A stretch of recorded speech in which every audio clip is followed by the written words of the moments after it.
We're here today in the case of Jimmy Lee Marcus versus Gary Toronto. Gary is borrowing Jimmy's disc of Otterman Season 1. He loaned the disc 2 weeks ago and is becoming impatient because Gary claims to be waiting for the right time to watch it. Jimmy is therefore taking precautionary action and has sued him in advance for theft. I just want to say Jimmy is overreacting. I agree, Jimmy. Is this really necessary? I'm sick of waiting for my video back. It's time someone speaks out. Please rise for the Honorable Judge Susan Triton. I read my quote in the newspaper and saw my true age was revealed. I'll deal out the consequences later. The case of Jimmy versus Gary is now in session. I've got nothing. I don't even know why I'm here. I don't side with Jimmy this time, but I don't side with Gary either. Can I go home? No, Fred. You have the evidence and you're supposed to be doing the interrogations. Before we begin, can I just say, first of all, we have never been formal in the least bit, so I don't need to play a real lawyer in that understanding. Secondly, what evidence? You loaned the DVD, Gary needs to return it, that's all. Guys, could you please stop arguing? Guys, could you please be quiet? I have a question. Jimmy, I've been to several cases of yours, and I recall one in which you were sued for not returning something. In fact, it was Gary who sued you. So I should know one thing. Why are you suddenly so big on returning a borrowed item? Earlier this year, you committed the exact same offense and got off scot-free. Well, that's obvious because... Okay, I admit, I was wrong back then. The whole point of borrowing something is to give it back when you're done. That's why I never asked to borrow paper in class, because I can't return it once it's used.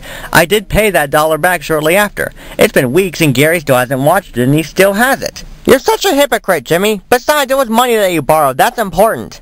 I lent you a video that cost me $15. You don't call that important? Oh, please, your mom bought you that. Nuh-uh, Fred did.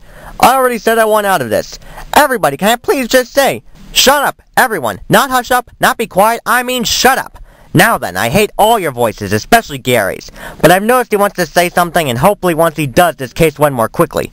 So let him talk now. But keep it brief, Gary. I've already taken 1 aspirin. Jimmy, you could have told me about this case earlier. I tried to tell you yesterday, but you were in a hurry. And I tried to tell you today, but no one would give me a chance. I said brief, son. I watched the disc over the weekend. I was in the perfect mood for slapstick action and watched the whole season. I was about to give it back to you after class, but you just said you were suing me and left. I have the disc right here if you don't believe me. Wow, I feel like a giant jerk right now. I'm sorry for not listening. You should work on trusting more people. Not everyone's trying to take advantage of you. Daniel and Ralph do that a lot, but I don't. Neither does Fred. Jimmy, Gary's right. Put more faith in your friends. I'm going to interrupt one more time to dismiss the case. I blame computers and those me phones or whatever. I feel terrible, and you guys are right. I'm no better myself. Well, I'll trust you all more, and you can all trust me. Thanks. Say, the teacher says I copied my answers for the last worksheet, so can I borrow Fred for a case? We can discuss. Sure, Gary. I trust you.